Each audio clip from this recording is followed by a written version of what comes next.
action.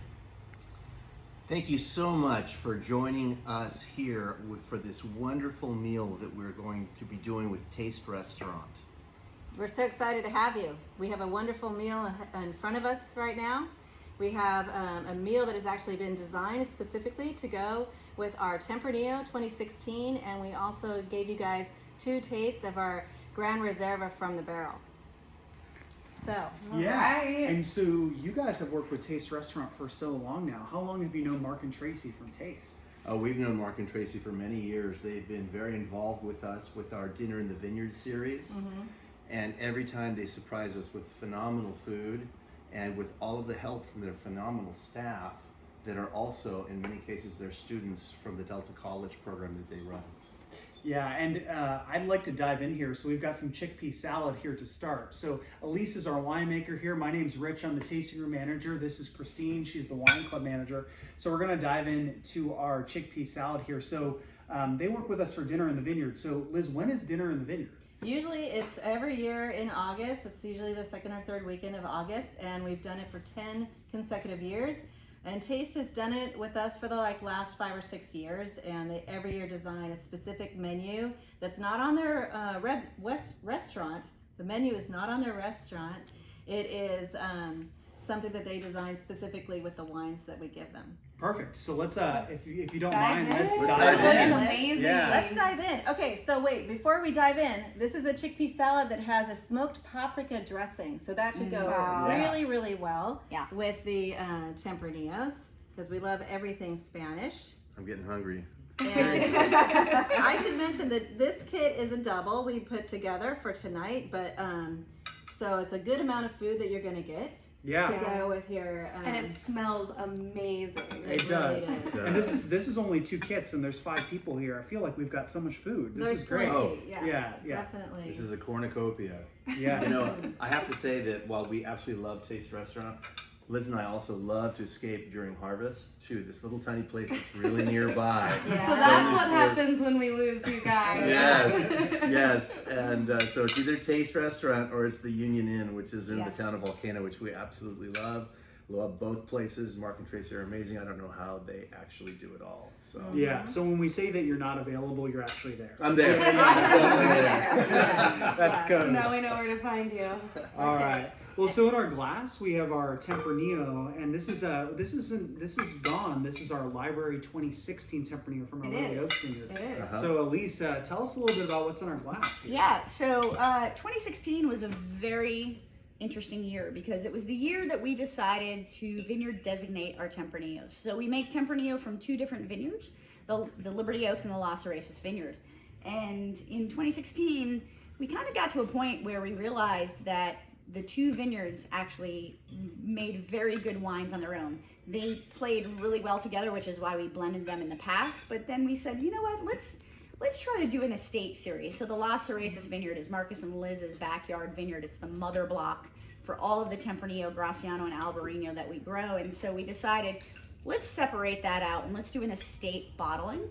And so we did that. And so we have the Liberty Oaks Tempranillo that we bottle, and it is the one Tempranillo that you will find out that is distributed out in the marketplace. So you'll find that in restaurants and wine shops and some other stores.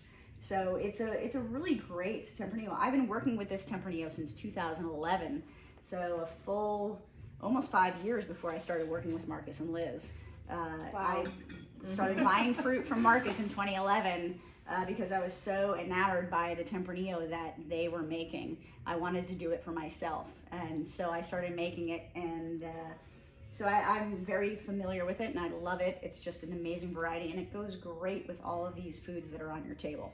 Yeah. And you can't even get this 2016 Tempranillo in our tasting room anymore. Yeah, it's Yeah. gone. So It's we so sad. yeah, every year we take a little bit and we move it to our library program, and so we released it for this dinner very exclusively. And it's really exciting to see it back. Yeah. And our label has changed since, so it's kind of cool to see a little taste of the past. That's right. Yeah. And as we all know, Tempranillo ages so well. So Yes. everybody. Salud. Yeah. Cheers. Cheers. Cheers. What a beautiful dinner. Yeah. Great and- people. Yeah. Yeah. Why and don't we as do this more often? seriously, we do this all the time. Oh yeah. Yeah, all the time. Yeah.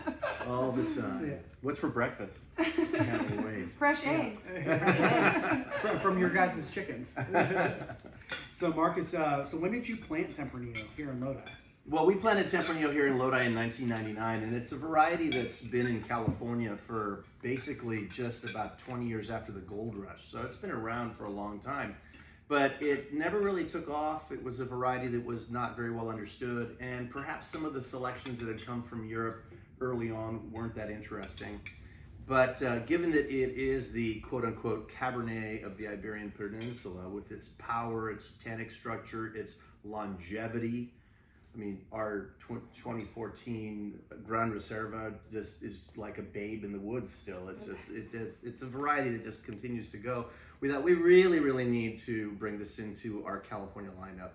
So Liz and I, when we were living and working in Spain, we got to play with Tempranillo a lot, and we got to look at different vineyards that we wanted to select budwood from. And in 1999, then we brought that really cool budwood back, and from an old vine vineyard selections, and then planted the vineyard. And in 2001 we had a little bit of fruit that we were able to start our wines with. And so we've been doing it now for 20 vintages, and it just keeps on just proving to be an exceptionally well suited variety to California, and specifically to Lodi. Yeah, 20 vintages of Tempranillo. Wow. That's the Cheers new to Bokisch that. slogan. Yeah, So there you cheers go. to 20 vintages. That doesn't mean we're getting older. Not just at the start. Only better. Yes, Only better. Only like- better with time. Yes, like wine. It ages and it gets better with Yeah. time. Absolutely. So what's up next? Okay, so Taste has prepared a roasted lamb for us, and so it's really actually very easy. You pick it up and it's almost completely done. All you have to do is pop it in the oven with the hash that they put together of spring vegetables. And so this has a sauce on it of a whole grain mustard as well as some local cherries. So it's cherry season. It's cherry season. Very This apropos. is going to pair so well with Tempranillo as well. Yeah, when you really get into the flavor components of Tempranillo and its ability to match well with the intensity of red meat and something like lamb that's well done, it's really a match made in heaven. It's just a very good pairing. Can you pass the hash? Yeah. You bet. Thank you. Well, it's amazing too. Like we're sitting here, we're talking to everyone about we're doing a virtual kind of wine dinner here, and like that's kind of like the new normal now, right? I've participated in multiple of them, and it's really a fun thing, right? Something for you to do at home with your loved ones, and I feel like this is never going to change. We've kind of learned a new way to interact with each other, Let's right? not stop doing these. It's Yeah. fun. Yeah. And Liz, your cooking classes you've been doing on Zoom have been so exciting. They've been really fun. It's Yeah. something that I've actually always wanted to do, and so this new situation has kind of like propelled me into taking action on something that was always kind of up my sleeve. So I've been posting a lot more recipes on my blog, which is lizbokisch.com, or on our on Instagram it is Bokisch Kitchen, but I call it Liz's Kitchen because it's in my kitchen, and that's where I do it. Literally in Liz's and I've kitchen. got my garden in, and I'm growing everything to make gazpacho and all kinds of good stuff. And it's actually been a really fun role for me because, I mean, Liz does the majority of our cooking, but it's either she's really in the kitchen or I'm in the kitchen. But when we do these Zoom presentations, I'm her little helper. Yeah. It's a hell of a lot And of the fun. taste tester too, Oh, right? yeah. And the taste tester. Absolutely. It's what we call a sous chef. Rough job. Yes, oh, I'm a sous You're a chef. sous chef. I am a sous chef. You're a sous chef. Yeah, and it's really interesting because you guys have always set out to make really food-friendly wines. You always wanted, and that's kind of the Spanish tradition. So Liz, when you taste a wine, a baby wine that Elise brings to you, are you thinking in that direction? Do you think about the food pairings right as you're tasting it from inception? I'm always thinking about food all the time. So food and wine go together. So I'm always thinking about what would pair well. But then as the wine ages, what you thought might pair well with it in the beginning. And so sometimes our tasting notes, which we do right upon inception. Evolve, exactly. Yeah. And so other flavors may come out later. And so you may want to add a little more things to the recipe. But I just trust your own instincts, trust your own judgment. I mean, there's a few actually really bad combinations, but you can't really go. You're not wrong. going to clue us in on what the Yes. really bad No. Yeah, what are the combinations bad are? ones? Yeah. There's some things But that you have to more you know, challenging than you have to others. find out what works and what doesn't work to get to that great hot spot. You know. Okay. Exactly. I'll Yeah. mention one. What did I do? Salmon and Chardonnay. Oh. That just doesn't work. Huh? It's a butter bomb. It's Yeah. a big, oily Indeed. butter bomb. Here at Bokisch Yeah. Vineyards, we don't make Chardonnay. So Yeah. take that. Recommend Albarino with your salmon. That's true. Yes. Yeah. But no, and then when we go to Spain and we visit with Marcus's family, one thing we've learned is that it's really important to take the time to have a meal around the table with your family and friends. Everybody stops what they're doing for their midday lunch, which is their main meal of the day. They come home, kids come home from school, the banks close, everybody comes home, they sit, they have a hot meal. They're gonna have a main dish like this, either lamb or fish or chicken. They're gonna have some kinds of vegetables. They're gonna have a salad or a cold gazpacho or a soup if it's in the wintertime. Yum. And then they're always gonna have dessert. And often dessert is just a piece of fresh fruit, locally grown in season. Yeah. And it's wonderful. It's Yeah. not complicated. And that's what I love about it. It's And one so of the approachable. other things that is so wonderful about it is that it gives pause to your day. Yeah. We, I think, work ourselves into an 8-hour frenzy, and in Spain, they'll work themselves into a smaller 4-hour frenzy and suddenly put pause to their day, completely change the focus onto food, relaxation, and then go back. And I think some of our Zoom presentations reminded me of that, where everyone is now focused around food and focused around a presentation, and then initially also a happy hour, and followed in the end again with questions and answers and just general conversation. And there's so few opportunities to spend an hour Yeah. at the table, and to do that on a Zoom presentation reminded me a little bit of that flavor of Spain. Yeah. What do you guys think about this? I mean, the food and with the wine? Well, I think it's amazing, and it's Yeah. pairing perfectly with with the this Tempranillo. 2016 Tempranillo. I honestly miss this wine. Yeah. This is something that I miss. So Liz mentioned before about what happens in Spain with locally grown. I want to talk for a second. Like Marcus, you're very passionate about organic farming and sustainability, and all of these wines are that's the focus as far as the vineyard. Can you talk a little bit about that? Absolutely. I think one of the things that I realized working in Spain was that many growers have passed their land down from generation to generation for multiple generations. And the very first community, because I immigrated when I was 2.5 years old, so 1966 we came here, and we pretty much lived in urban areas and moved around from New York City, San Diego, etc. And when I went to Davis to go to school, I suddenly got open to this agricultural valley, the Central Valley and the Napa Valley and different places, and I just thought, it's only 2 generations ago all of our family was in farming, and I fell in love with it. And having moved around a lot, Lodi was the very first place, and continues to be the only place that is in many ways reminiscent of our village in Spain, multi-generational agricultural location, and you have this particular love of the land and sustainability of the land, with the thought of always leaving something better than you got it. Right. So sustainability and organics falls right into that wheelhouse. Just the idea of, okay, well, this land has been out here for tens of thousands of years. I am only going to reside on this piece of property for hopefully up to 80 years, Whoa. and that's it. Whoa. You know? I was aiming for like 100. Well, I started late. So that would make you like 115. Yeah. See? That's pretty positive. Sustainability, that'll keep you alive. Yeah, and I was, in a kind of a philosophical approach, I was telling my kids this. I said, 10 generations from now, no one will know who we were on this piece of property, and yet there will be somebody on this property stewarding it. Which is awesome, and also just wild to think about. Yeah.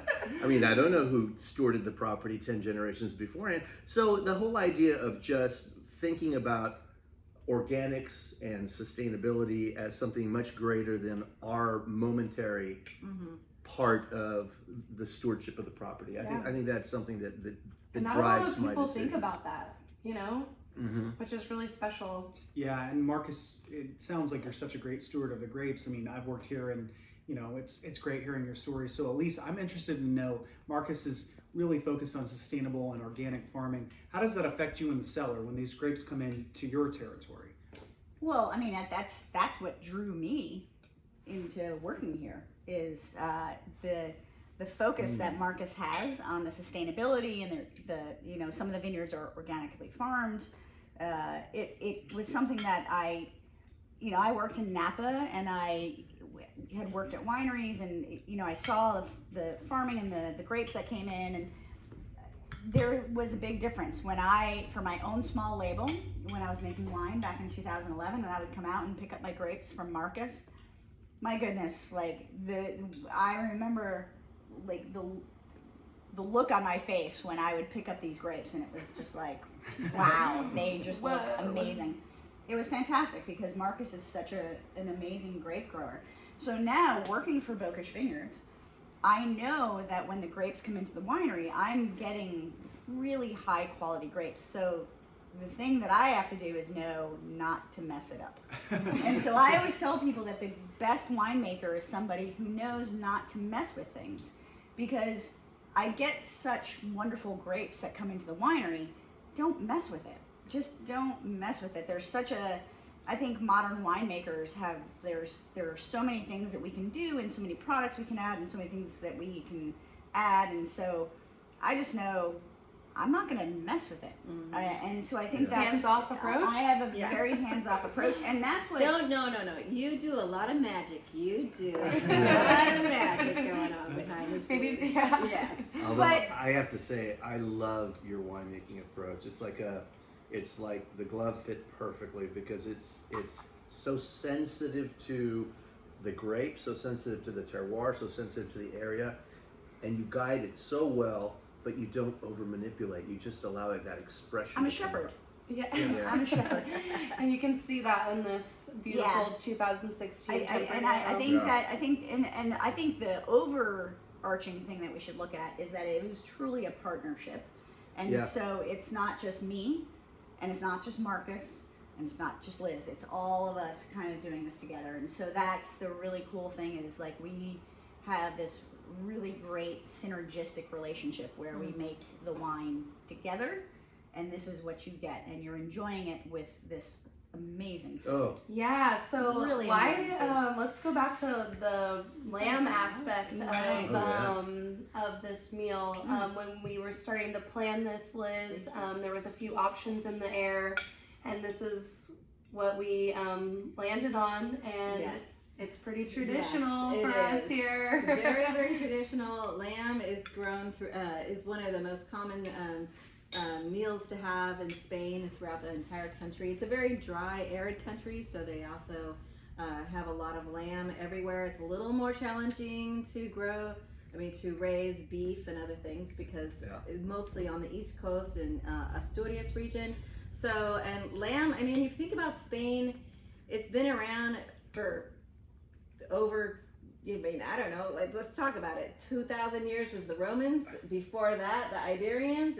There's always been Lamb, sheep on the ground. I mean, that's what you have. lamb has been around Yeah. Spain since basically just after the Neolithic Revolution. That was 10,000 years ago. It's Okay. been around for about 8,000 years. I was like, They didn't okay, walk I in know. those. 2 to 8. There's in Spain. This is what they fight about. all Yeah. the time. In Spain, there's these pathways that cross all over people's lands that are sheep paths, right?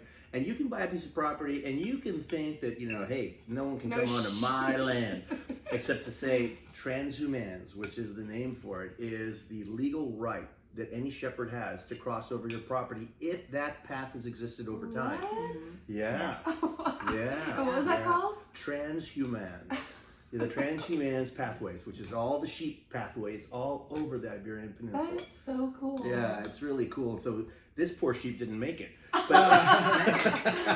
Lucky us. yeah, lucky us. I mean, some people are afraid of lamb. They think it's going to be too gamey or this or that. But if it's cooked well and like they did at Taste with the slow roasted and then it's delicious sauce on top, I gotta tell you, it is Phenomenal. There is really no fabulous. gaminess to this lamb. It is Yeah. unbelievably delicious. Yeah, and it pairs so well with the Tempranillo, and it just really takes you to an experience level that you can't normally get.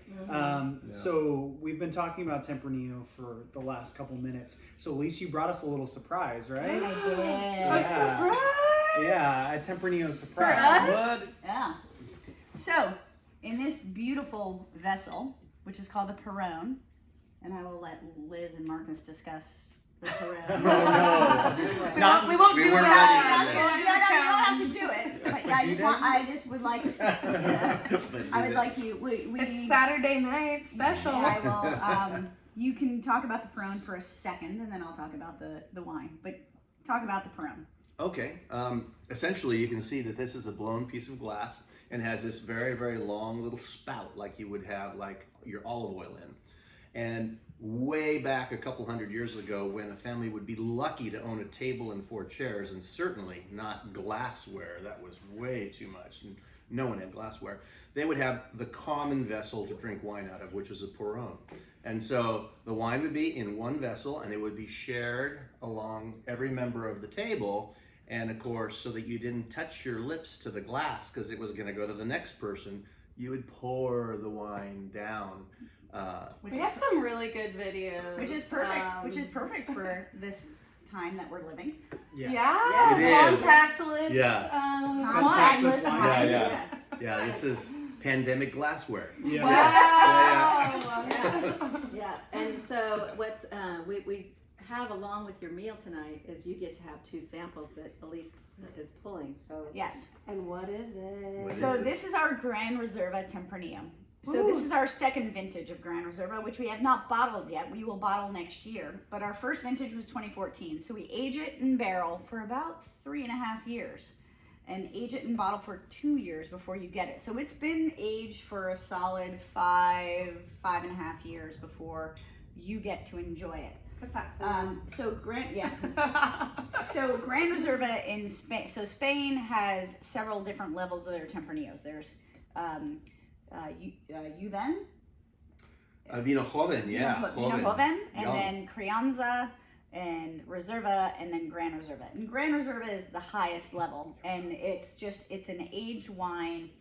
Like I said, in Spain, it has to be aged for a minimum of 2 years in barrel and 3 years in bottle, and we kind of flipped that a little bit to make it our own.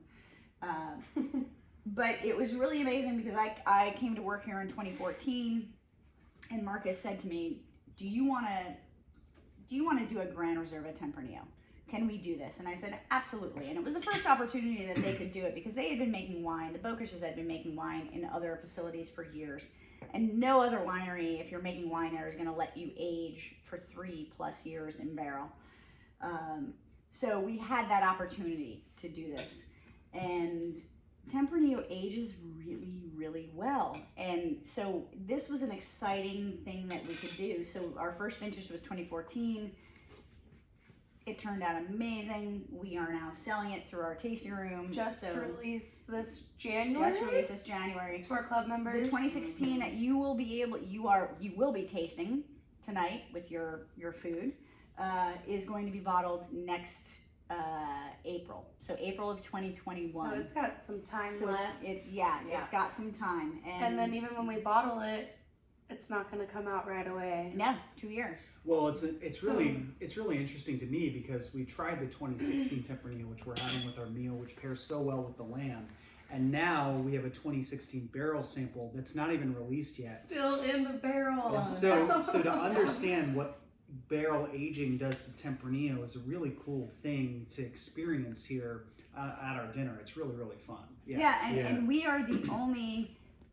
There aren't a lot of people making Tempranillo in California, although we do have, I think, at least a dozen wineries, In 60 Lodi. wineries in Lodi. Yeah. But nobody's doing this kind of Tempranillo aging, so we are really the first to be doing that in California, and so we're very excited about it. we're pioneering. We are Again, pioneering. bringing the grapes over Woo! and We're- new styles of we're- winemaking. We are doing Good it. job, team. And Yes. I have to add that with Elise, when you get a wine that you know is going to see multiple years of aging in oak, followed by multiple years of aging in glass, what you do to it from the start is completely different from what you do to one that you're going to have 18 months max. Yeah, that's true. And so what's really strange is that you have these like concentrated fruit, and you use typically new oak, and you put it together, and the wine goes through this wildly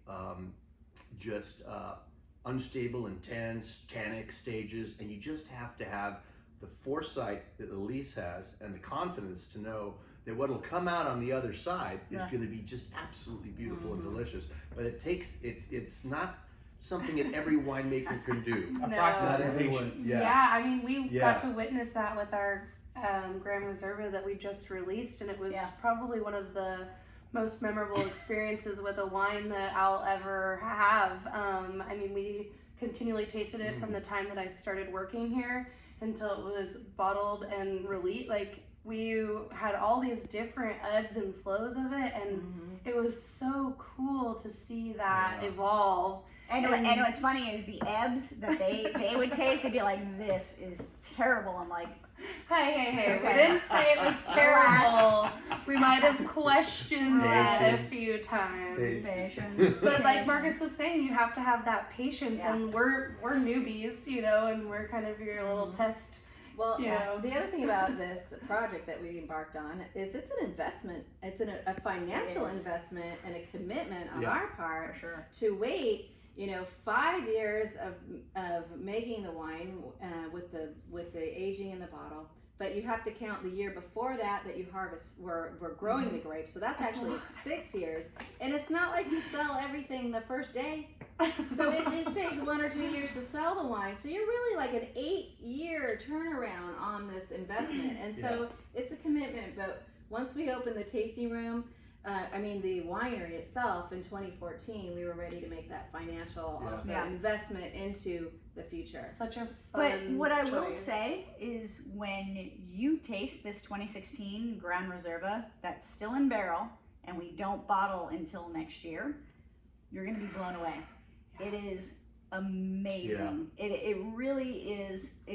This is a wine that it's amazing. You kind of go, wow. This is something that's so aged and still tastes so young. It's an amazing wine. So it's a kind of a mind-blowing wine. The length on this wine is phenomenal. Yeah, it's incredible. And it's amazing to me. Wines are like people, right? They grow up, they're babies, they're super cute. They've got lots of potential, and then they go through a petulant teenage phase where they're aggressive and kind of mean, and then they mellow out and they become complex and intricate, and this wine is on its way, and I'm super excited for it. Yeah, it's really fun. And Marcus, I think you have a good story of like why we did the Grand Reserva and like why Grand Reserva is popular in Spain. So like what because you don't have the storage to do this, what we're doing for people at home, right? No, it's absolutely true. I mean, if you think about how people live in most parts of the world, and certainly the case in Spain, although a lot of people have a second home out in the countryside, but they live their daily lives near their home, going to the market every day and in a high density situation. And so their apartments don't have cellars. They don't have cellars.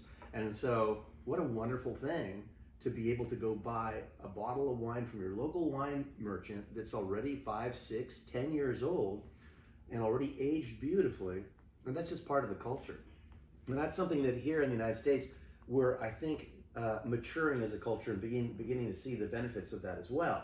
It's like a lot of people, they might have a nice big old home, but they may not have a nice refrigerated area to keep their wine stored appropriately, right? And so if we can do that for them, and so that they can go out and buy a bottle from us and see what a Tempranillo can really be like. It's phenomenal. I mean, this variety, it's one of the noble varieties of the world, and it is noble for a reason, because it just can age so beautifully. And we have it here in Lodi.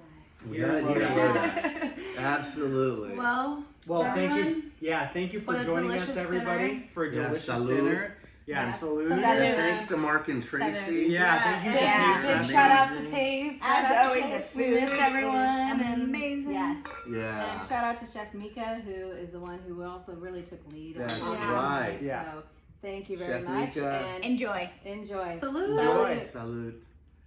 Okay, so guys, just you can keep rolling. Just swoop around, and we're gonna do a goodbye just for Marcus and Liz. Does that make sense? Yeah. Yeah. So you're going to be doing some editing and stuff? Yes. Yeah. That's why we. How long was that? We're at 30 minutes. Whoa. Yeah, We, felt we like actually it. got to roll. Yeah. So All right, so salud. Thank you Yeah. guys so much for joining our first dinner kit night with Taste Restaurant. Thank you so much to Mark and Tracy and Chef Mika for putting this together. I tell you, mwah, beautiful, Absolutely beautiful delicious. pairings. So. Yes, absolutely delicious. Thank you, everybody. And thank you for participating and supporting your local restaurants and wineries. We Yes. really appreciate it. Thank you. Salud. all right.